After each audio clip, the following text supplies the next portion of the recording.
ಗಡಿ ಜಿಲ್ಲೆ ಬಳ್ಳಾರಿಯಲ್ಲಿ ಬ್ಯಾನರ್ ಗಲಾಟೆಯಿಂದ ಒಂದು ರೀತಿಯಾಗಿ ಅವಾಂತರವೇ ಸೃಷ್ಟಿಯಾಗಿದೆ. ಹಾಗಾಗಿ ಈ ಕೂಡಲೇ ಬ್ಯಾನರ್ ಗಲಾಟೆ ಬೆನ್ನಲ್ಲೇ ಎಚ್ಚೆತ್ತುಕೊಂಡಿರುವಂತಹ ಬಳ್ಳಾರಿ ಜಿಲ್ಲಾಡಳಿತ ಒಂದು ಕ್ರಮವನ್ನ ತೆಗೆದುಕೊಂಡಿದೆ.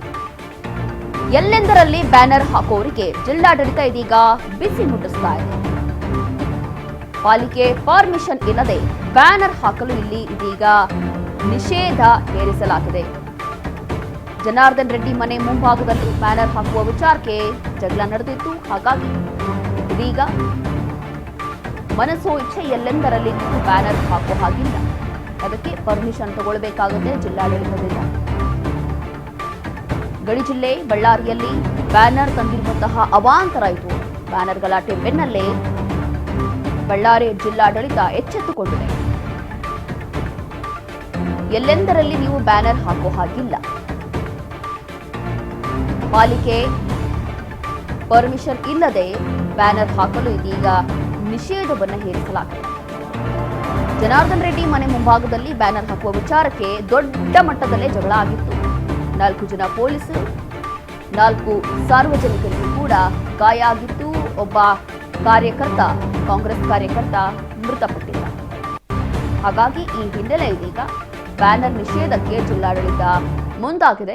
ಒಂದು ವೇಳೆ ನಗರ ಪಾಲಿಕೆ ಹಾಗೂ ಸ್ಥಳೀಯ ಸಂಸ್ಥೆ ವ್ಯಾಪ್ತಿಯಲ್ಲಿ ಅಕ್ರಮ ಬ್ಯಾನರ್ ಏನಾದರೂ ಹಾಕಿದ್ದಲ್ಲಿ ಸಿಬ್ಬಂದಿಗಳ ಮೇಲೆ ಕ್ರಮವನ್ನು ತೆಗೆದುಕೊಳ್ಳಲಾಗುತ್ತೆ. ಈ ಬಗ್ಗೆ ಪತ್ರಿಕಾ ಹೇಳಿಕೆಯನ್ನ ಬಿಡುಗಡೆ ಮಾಡಿರುವಂತಹ ಬಳ್ಳಾರಿ ಜಿಲ್ಲಾ ಪೊಲೀಸ್ ವರಿಷ್ಠಾಧಿಕಾರಿಗಳು ಅಕಸ್ಮಾತ್ ಅಲ್ಲೇನೋ ಪರ್ಮಿಷನ್ ಇಲ್ಲದೆ ಸುಮ್ಮನೆ ಎಲ್ಲೆಂದರಲ್ಲಿ ಬ್ಯಾನರ್ಗಳನ್ನು ಹಾಕೋದು, ಬ್ಯಾನರ್ ವಿಚಾರವನ್ನು ಇಟ್ಕೊಂಡು ಎಲ್ಲೋ ಒಂದು ಖ್ಯಾತೆ ತೆಗೆಯೋದು, ಜಗಳ ತೆಗೆಯೋದು, ಇದೆಲ್ಲವೂ ಕೂಡ ಮಾಡಿದ್ರೆ ಸಂಬಂಧಪಟ್ಟಂತ ಅಧಿಕಾರಿಗಳು ಅಥವಾ ಅವ್ರು ಯಾರು ಹಾಕ್ತಾರೋ ಬ್ಯಾನರ್ಗಳು ಅಂತವರ ವಿರುದ್ಧ ಕೂಡಲೇ ಕ್ರಮ ಆಗುತ್ತೆ ಅಂತ ಹೇಳಿ ಇಲ್ಲಿ ಪತ್ರಿಕಾ ಹೇಳಿಕೆಯನ್ನ ಬಳ್ಳಾರಿ ಜಿಲ್ಲಾ ಪೊಲೀಸ್ ವರಿಷ್ಠಾಧಿಕಾರಿಗಳು ಬಿಡುಗಡೆ ಮಾಡಿದ್ದಾರೆ. ಈ ಒಂದು ಪತ್ರದಲ್ಲಿ ನೋಡ್ತಾ ಇದ್ದೀವಿ. ಎಲ್ಲೆಂದರಲ್ಲಿ ಇನ್ನು ಮುಂದೆ ಬ್ಯಾನರ್ಗಳನ್ನು ಹಾಕೋ ಹಾಗಿಲ್ಲ. ಕಾರಣ ಏನು ಅಂತಂದ್ರೆ ಒಂದು ಸಣ್ಣ ವಿಚಾರ, ಬಳ್ಳಾರಿಯಲ್ಲಿ ಬ್ಯಾನರ್ ಗಲಾಟೆ ಈಗಲೂ ಕೂಡ ನಿಲ್ಲಿಲ್ಲ. ಈಗಲೂ ಕೂಡ ಆ ಒಂದು ಕೇಸ್ ಏನಿದೆ CBIಗೆ ಈಗಾಗಲೇ ಕೊಟ್ಟಿದ್ದಾರೆ. ಹಾಗಾಗಿ CBIವರೆಗೂ ಹೋಗಿರುವಂತಹ ಕೇಸ್ ಇದು. ಒಬ್ಬರ ಪ್ರಾಣ ಹೋಯಿತು, ದೊಡ್ಡ ಮಟ್ಟದಲ್ಲಿ ಗಲಾಟೆ ಆಯಿತು, ಎಲ್ಲೆಂದರಲ್ಲಿ ಅಂದರೆ ರಾಜ್ಯ ಮಟ್ಟದಲ್ಲೆಲ್ಲ ಇಡೀ ನಮ್ಮ ದೇಶ ಮಟ್ಟದಲ್ಲೇ ಚರ್ಚೆ ಆಯಿತು ಅಂತ ಒಂದು ಗಲಾಟೆ ಇದು. ಬಹಳ ಎಫೆಕ್ಟ್ ಆಯಿತು ಈ ಒಂದು ಬಳ್ಳಾರಿ ಗಲಾಟೆಯಿಂದ. ಹಾಗಾಗಿ ಕೂಡಲೇ ಜಿಲ್ಲಾಡಳಿತ ಒಂದು ಕ್ರಮವನ್ನು ತೆಗೆದುಕೊಂಡಿದೆ, ಹೊಸ ರೂಲ್ಸ್ ಅನ್ನ ಮಾಡಿಕೊಂಡಿದೆ. ಇಲ್ಲಾಂದ್ರೆ ಅಲ್ಲಿ ಬ್ಯಾನರ್ಗಳನ್ನು ಹಾಕಿದ್ರೆ ನಿಮ್ಮ ವಿರುದ್ಧವೂ ಕೂಡ ಕ್ರಮ ಆಗುತ್ತೆ ಅಂತ ಹೇಳಿ ಒಂದು ಪತ್ರಿಕಾ ಹೇಳಿಕೆಯನ್ನ ಬಳ್ಳಾರಿ ಜಿಲ್ಲಾಡಳಿತ ಬಿಡುಗಡೆ ಮಾಡಿರುವಂಥದ್ದು.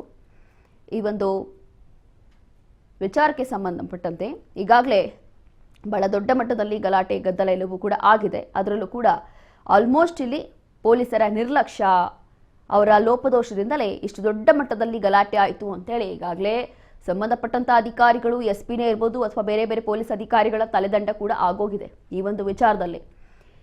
ಹಾಗಾಗಿ ಈ ಒಂದು ಹೊಸ ರೂಲ್ಸ್ ಅನ್ನ ಇದೀಗ ಬಳ್ಳಾರಿಯಲ್ಲಿ ಮಾಡಲಾಗಿದೆ.